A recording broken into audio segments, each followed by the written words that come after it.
Next, a stirring sound from a time when life was more straightforward, or was it? Sheffield writer Rony looks back at the life of Sheffield writer Edward Carpenter. England, arise, the long, long night is over. Faint in thee, behold the dawn appear. Out of your evil dream of toil and sorrow. The song has been largely forgotten, but the songwriter, after 100 years of neglect, is definitely back in fashion.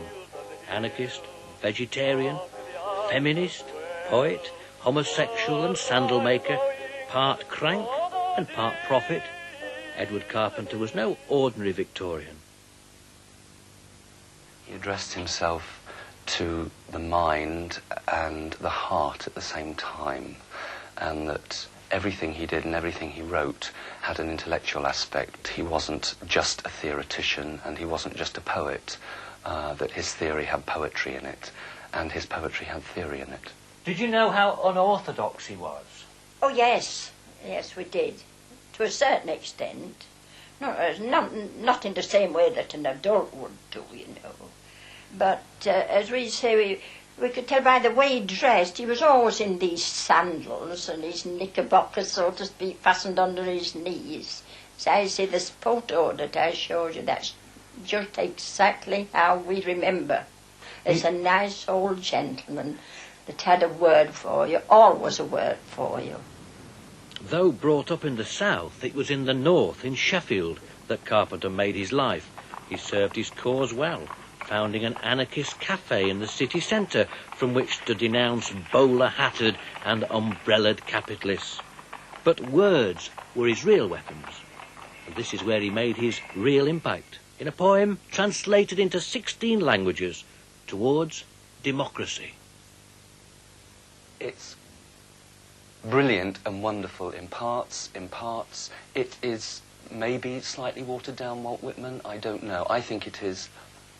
I don't read a lot of poetry. I read that poem a great deal. I read a lot of it. There are some parts of it, some of the poems in it, some of the love poems to the men, and some of the poems to the women are exquisitely written. They couldn't be bettered and are full of humour and energy and love. I think there are some beautiful passages in it. Old bones and shoes and pots and pans in blind alleys, and fogs along flat shores, bad smells by house doors, gas, dirt, evil faces, drunkenness, cruelty to animals, and the cruelty of animals to each other. This is the solid earth in the midst of which I am buried. Carpenter always claimed to write best out of doors, and Towards Democracy was no exception. He finished it not in Sheffield, but here in Millthorpe, just a few miles away, and his home for nearly 40 years. It was, according to E.M. Forster, one of those places that are still nowhere. This is where Carpenter built his model of the world to come, a world of friendship, free from respectable constraints. The avant-garde flocked to visit him. Havelock Ellis, Siegfried Sassoon, Forster, the Webbs. They called Millthorpe a shrine, a realisation of all that Towards Democracy was really about. Not the vote, but a democracy of feelings. But to the villagers of Millthorpe, Carpenter was clearly an exotic figure. His garden was a picture. I will remember that, going into his garden. But what we remember particularly about him, not actually watching him bathe, but where he had his little bathing pool, and he used to have this little hut there, and he used to sit there and see him on summer days when we were kiddies playing about. We used to try and peep at him if we could sometimes. Undisturbed, yet having access equally to every side, I drink of the deep well of rest and joy, and sit with all the gods in paradise. Paradise, for these gods, meant nothing less than a return to nature, a simplification of the sort of life tamed by the modern world. But that wasn't all it meant. In a pamphlet so daring it had to be circulated privately, Carpenter preached the value of the only love he really knew. And he didn't just preach. There was nothing tamed about George Merrill, the labourer from Sheffield, who became Carpenter's lover.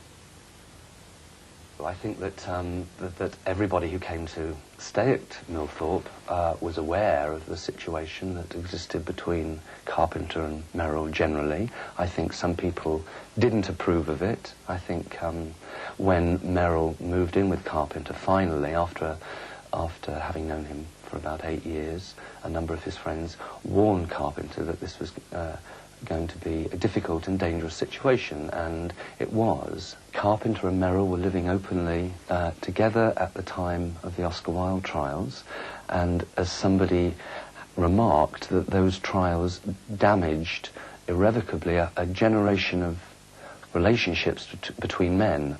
We knew that he had gentlemen came to visit him. We did know that there used to be a lot of gentlemen came to visit him at times, but as I say, more than that we didn't understand or didn't know anything more than that.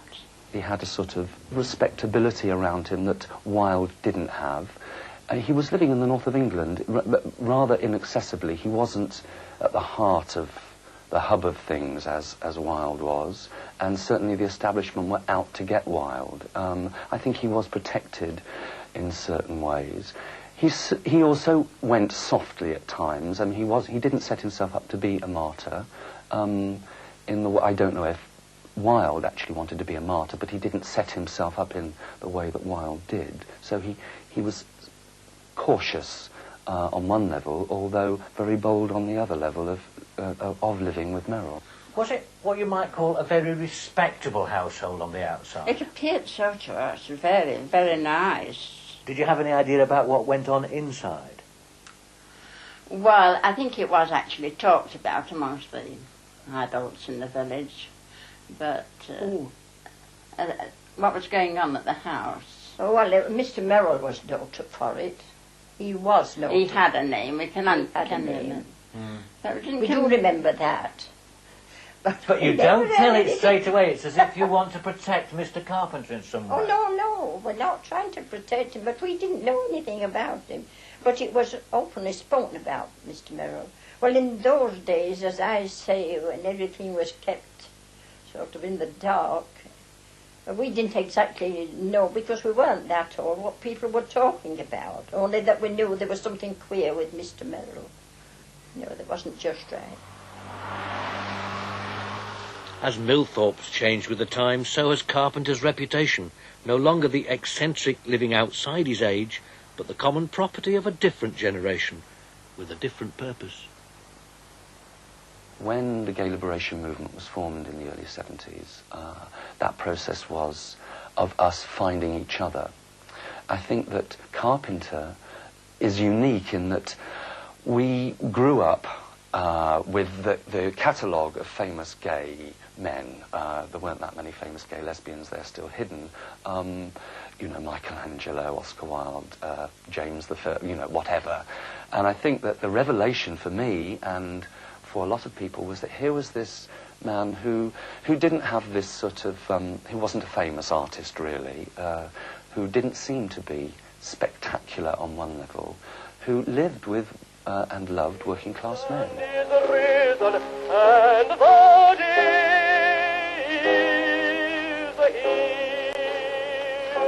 Look at the life of Edward Carpenter there, and his poem Towards Democracy has just been republished.